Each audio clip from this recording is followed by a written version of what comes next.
the role of an architect Mm. is to make sure that you don't just think you're bulletproof.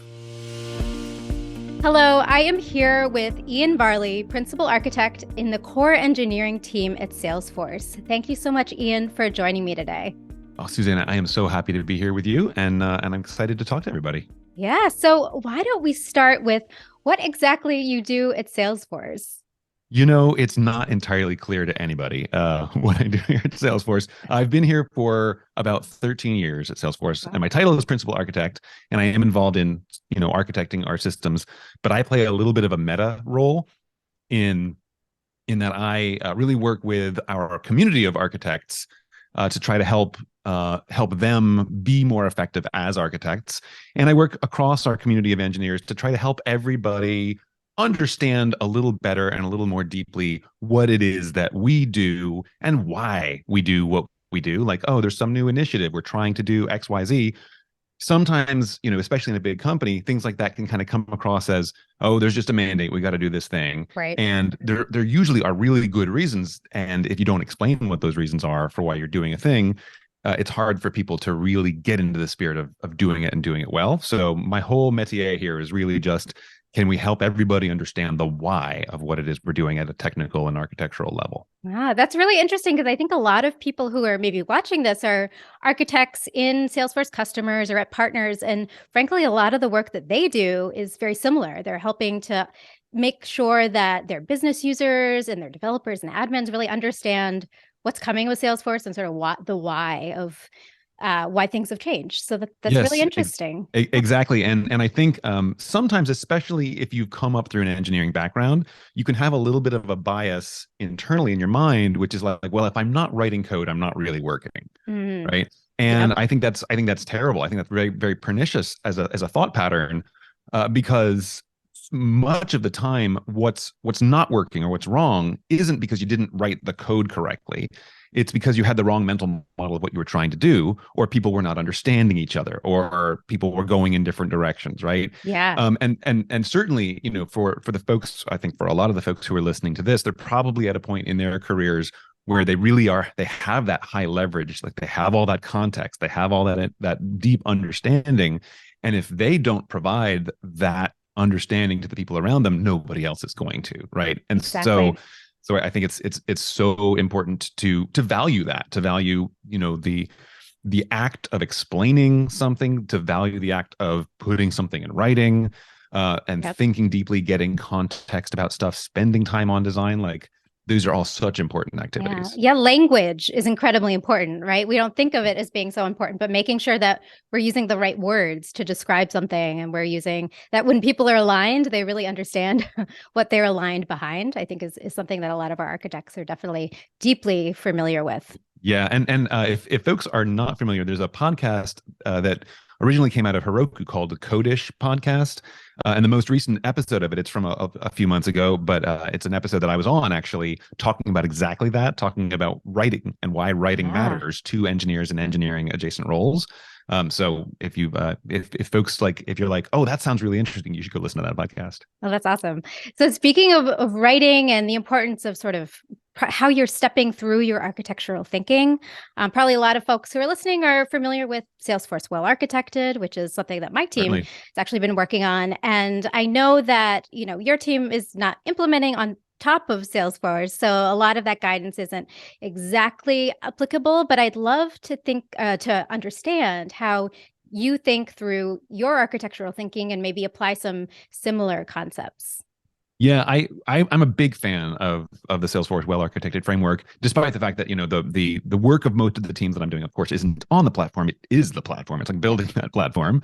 But that said, like, those principles are pretty universal, right? And certainly when you get to that altitude, when you're thinking about it, one of the tricky things, there's several tricky things about working in this realm, but one of them is just breadth. Like, there's just so much to think about, right? Right. And so you got to think about, security, and you got to think about high availability, and you got to think about, trust across the board. You have to think about the flexibility of what you're doing.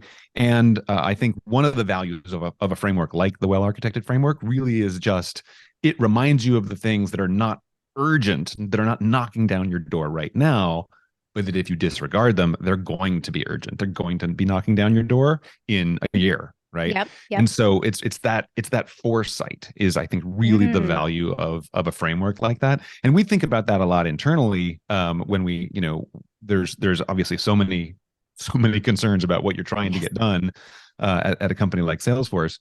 And so we have a whole internal sort of taxonomy of the way that we think about the cross-cutting concerns of security and availability and observability, but also ones that you might not think about, but I know that are kind of connected to and addressed by the well-architected framework, things like privacy and ethics and compliance and things like that, right? That many engineers might think like, oh, that's somebody else's job to think about that. That's not my job. Right. And it is your job, actually, right, to think about all those things. So a framework like Well-Architected, in my mind, the killer value of it is just that 360-degree view of like, okay, what are all the things we have to be taking into consideration right now? Can you share a little bit about how you've seen people internally like either get stuck or get started with big ideas like this? Yeah, so I'm sure folks who are familiar with the way that Salesforce operates have heard the phrase V2 Mom. Yes. It's right. This is the tool, or I guess the framework we use internally for how we plan and how we execute. And it stands for vision, values, methods, obstacles, metrics. And values is what there's the two parts that I think, the vision's important because it's like, well, can you summarize, like, why are you even here? What job are you trying to do? Right. Okay, sure, that's important. But what you're talking about here is like, how do you then prioritize? And the two things in the Salesforce way of thinking about this is, the first one is values. Like, what are the things? And the unofficial number is generally 3, right? There's 3. If you're going to like 7 values, you're not really paying attention to those other values. So, I think at the all company level, I think we have 5 core values. I think something like that. And every list at Salesforce is in priority order. If you make a list and you show it to Parker Harris, the first words out of his mouth are going to be, "Is this in priority order?" Exactly. Right? Yep. And so and so we think about that with values as well. And it's not that when you think about values and how they direct your energy, it's not like, oh, well, we're only going to do number 1, or we're only going to do number 2 or 3. It's more like, well, when these things come into conflict, when there's a tension or a dynamic polarity between 2 choices I could be making, how do I think about making that choice, right? Yes. And is everything I'm doing in line with the way these values are listed? And I'm going to give you a little hint about what your first value is, right? It's trust. It's always trust is always your number 1 value. And that's not just lip service. If you don't get that right, if you don't have trust among your team, trust with your stakeholders, trust with your customers, if you don't have that first, other things are going to seem like they're more important over time. Right. But spoiler alert, they're not actually. They're not more important. So trust is always the first thing. And then similarly in the methods, that's sort of like, well, what are you going to do now? Those also in a prioritized list is where we really try to break it down and say, okay, for the next period of time, where are we putting our energy and our investment and our time? Yes. So that's kind of how we think about it. I love that. And I love what you said about trust being so paramount. And I think that if you lose that trust, that's one of the most difficult things to get back, right? Yes. It's really hard to build that trust back. It's very hard to build back. And, one of the things I think every engineer and every engineering team knows this to be true, when you get into these, big systems, there are sometimes just emergent things that literally nobody could have predicted that come up, like, oh, the DNS system over here interacted in a weird way with the way Kubernetes was set up over there, and this emergent failure happened, right? And so you need, in addition to thinking about that, in order to maintain trust, it's not just always preventative. Sometimes it is reactive. Sometimes it is, okay, a thing happened that we couldn't have anticipated. How do we detect it and notice it really quickly? How do we swarm and fix it really quickly? Yes. And how do we maintain transparency with our stakeholders, right? So that they are really in our corner, that they're seeing what we're doing, they know we've got it handled, and that we're really being truthful with them about everything that's going on. And I think that lesson applies to every organization, and it really is, in my mind, partly the role of an architect is to make sure that you don't just think you're bulletproof. Yeah. You know what I'm saying? Like that you understand, okay, in addition to defending against bad things happening, and in addition to having extremely safe change practices and really good testing and all that stuff, we have to also have some measure of humility and know, yeah, and once in a while something emergent is going to happen that we couldn't have predicted. Yep. We got to be fast on our feet and be able to deal with it while being transparent and have a plan, right? That's Have a plan for that. Mm-hmm. Have a plan for that. How are you going to manage incidents when they happen? How are you going to communicate about them? How are you going to ensure that you can quickly get back to a stable state? If there are security concerns involved, like how do you ensure that you can contain security issues? Have you thought about all these things? And again, this kind of gets back to the prioritization and trust. That is worth so much of your energy up front, not because you can prevent every problem from happening, but because you want to be on a firm footing when the inevitable kinds of problems that are going to come really actually happen. Exactly. And I think that's what you said earlier about the process of prioritizing not being we're going to do one thing and not the other, but it's how do you handle when there's that conflict? I think that's a great example of that conflict. Yeah. Like if there is an outage or is there something, how do you prioritize? There's a million things to do. How do you prioritize what you're going to do? Yeah. And we think about that a lot internally. And over the years have really developed, I think, really world-class capabilities in that at a minimum, which makes sense for a company of our size. We have 24/7 follow the sun site reliability coverage. We have very modern and well-defined incident command practices, and all of that stuff. But at the core of it, again, is really every single team at Salesforce and every single engineer at Salesforce really having this fairly deep degree of just like a sense of ownership of the stuff that they're building, and wanting to say, yes, it has to be good. Yes, it has to have great features, but it also has to just be rock solid. It has to work all the time, and that's so important to us. Definitely. And how do you have any advice for customer architects who are wanting to have that same practice, have that same sort of rigor, but obviously there's not always the same level of, we don't have the same amount of architects on a project, don't necessarily have the same resources. What can they do to make sure that their solutions are rock solid? Yeah, I think one of the things, the word that comes to my mind is threat modeling or wargaming, something like that, which is really thinking through, and sometimes it's uncomfortable because we as humans, or maybe it's just me, but we don't like to think about, sort of the potential negative eventualities happening, right? But, what if someone were to make write a bug in one of the packages that we deploy on our system and deploy it, and it was, and it was a blocking business critical workflows. What would we do, right? Maybe, and sometimes we do things actually internally called game days, where you take some known class of fault like that, and you inject it, and you say, like, okay, let's try this, like sort of a tabletop. We don't do this in production, right? We're not going to like willy nilly take down our production systems, but say we're going to say, okay, we're going to inject some kind of issue into this system, and then see how do we respond? How would we respond? And again, to your question, depending on the size of the organization that you're working with, sometimes these things are a little bit, that's a little bit too far afield. But just that mindset, that mindset of thinking, a little bit maybe pessimistically or realistically, of just like, okay, well, the trials and tribulations of life, something's going to go wrong at some point. Like, what could those big things be? And what can we do right now, just at a basic level, to defend ourselves and have a little bit of a plan going into it?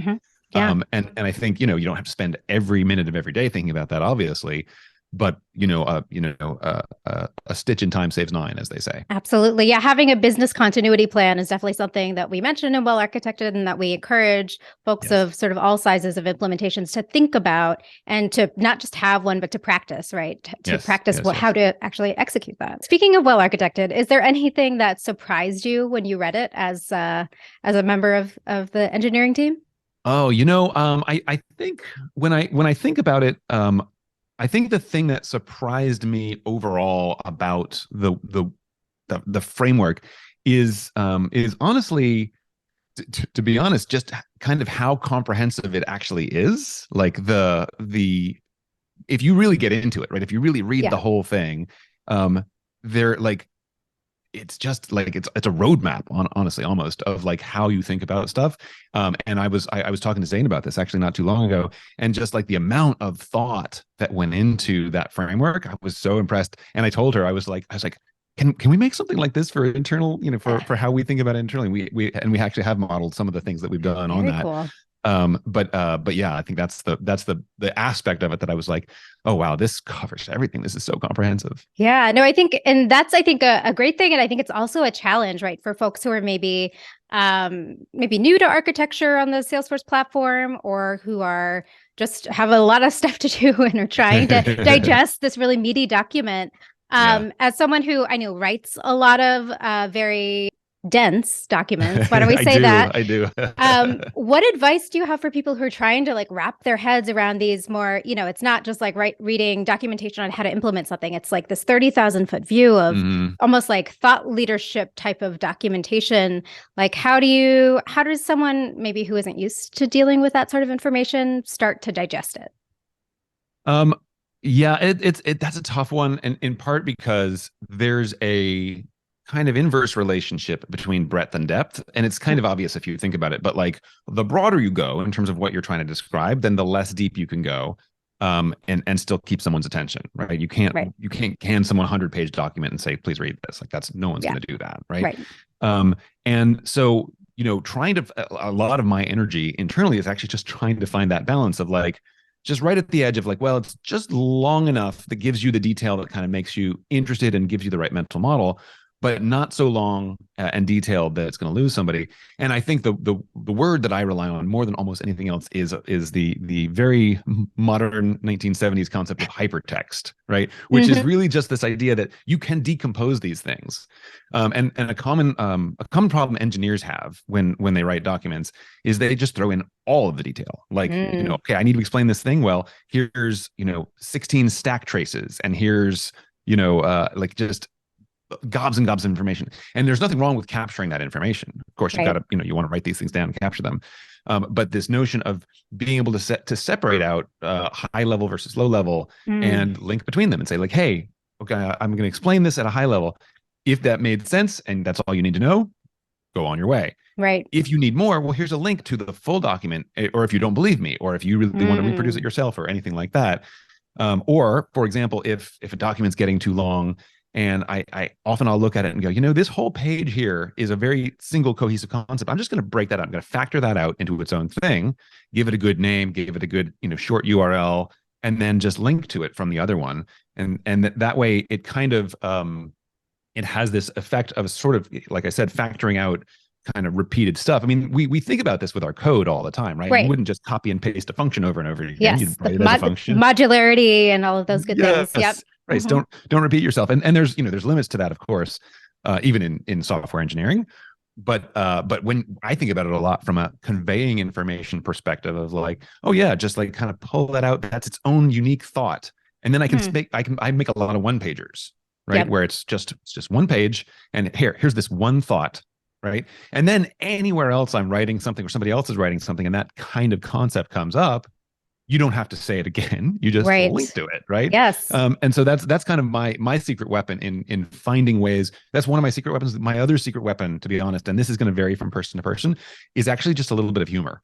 Is a little bit of like just being real. Like people appreciate a funny picture in a document here and there, right? Yep. It's not appropriate for every context, of course, or every company. Yep. But especially if you're trying to communicate with an engineering team or other people throughout the business, maybe especially internally to your organization. Obviously, humor is a little bit harder to pull off when you're saying to your customers, right? Yes. But internal to your organization, it goes a long way. And what I've found is that even just putting like one silly picture in a document, what that does is it changes someone's perception of this document from not trusting it and not like, what is this? Who wrote this? What even? Why should I care about this? It flips a switch in their mind to where they go, oh, somebody put some thought into this. Somebody was trying to communicate to me. Okay, I'll give them the benefit of the doubt and I'll try to understand what they're saying.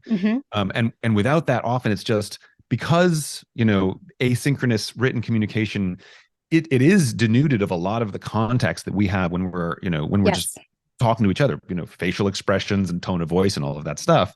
And so you got to do a little bit more to bridge that divide and get people to see that, hey, well, this is a human being on the other side of this who wrote this. And to help establish trust, right? To sort of bring Yes. it back and to help establish that trust. And I think we actually have kind of come full circle because we've talked about we're back at this idea of communication and conveying your ideas with the right audiences. And I think all of this relates so much to the work that our architects are doing in Oh yeah. building solutions with Salesforce. So this is amazing. I think I have one last question. Sure. If as someone who works on the internals, on the guts of Salesforce, do you have like any parting words, any pieces of advice that you can share with architects who are building on top of what your team has built? Mm. Yes, it is. It is. So there's an interesting thing that happens when you provide a platform, which is you're sort of saying two things simultaneously. One of the things you're saying is, hey, this is a platform that for you to build on top of, to stand on, and you don't need to worry. There's all of this stuff under here that we take care of, and you don't need to worry about it, right? Like you don't need to upgrade your JDBC driver versions when you're working with Salesforce because we do all of that stuff, right? And we have a huge engineering team where at some level the goal is to sort of say to our customers, we got this, right? Like you build on top, we give you a solid set of abstractions to build on, and then everything underneath that, don't worry about it, we got it. So Right. on the one hand, we're sort of saying that, and I think that is a good and important thing to say. But on the other hand, and especially for this audience, it's really important to remember that it's not actually magic, right? Yeah. Like despite whatever bunnies you might see on stage, there's the magic here is really just software engineering. And as software engineers, there are physical limits to scalability, right? There are physical limits to performance. And so much of the work that you do is really right at this boundary, right? Of trying to understand like, okay, what is Salesforce capable of? And so I'm sure I'm not sort of, telling your audience anything that they don't already know in terms of like, well, okay, Salesforce is obviously not magic and there's obviously limits. But the upshot of that is as you're thinking forward into what kinds of how prepared do I need to be and what kind of stuff do I need to do, I really think scale testing in particular Mm. is a really really important thing to think through, because again, it is not magic on our side. It's a lot of very specific hard work and understanding, things like, are the indexes correct in the database? Something as Yep. mundane as that, right? But we have, that we have teams internally that will work with customers to say, oh, okay, are you not getting the kind of query performance you were expecting here? Maybe you need a custom index of some kind on this, or maybe you need a skinny table. Or there's lots of constructs Right. internally we can do for things like that. But you as practitioners and as architects on the platform have to kind of be able to engage at that level, which means you have to kind of know what are the actual scalability characteristics of my solution. And we've had lots of customers who've gone through this sort of this scale curve where they're doing small stuff on the platform. Mm-hmm. And everything is magic, right? It's just like, oh, we just did this Right. thing. We didn't have to worry about anything. It was so fast and it was great. And then what happens in their minds, they go, oh, cool, Salesforce is magic. And then they deploy something 100x as big on there. And suddenly it's not magic anymore. And everyone's like, oh no, what do we do? What happened? So I think that's my main advice is just be aware. As architects, you probably are already very, very aware of that, but making sure that your business partners Yes. understand that. That's the thing that's really the challenge and Mm-hmm. and the hard part. Yeah, clear expectations, making sure people understand at the right level for them, right? Yeah. The concerns, limitations, and just manage expectations. I think that's something I know that I do in my work. I know that you do in your work internally as well. It's so important. So Yes, this yes, it's huge. yeah. So this was a lovely conversation. Thank you so much for your time, Ian. And Well, it's my pleasure. I really yeah. appreciate you inviting me to come to talk to everybody, and thanks for doing what you do. It's amazing.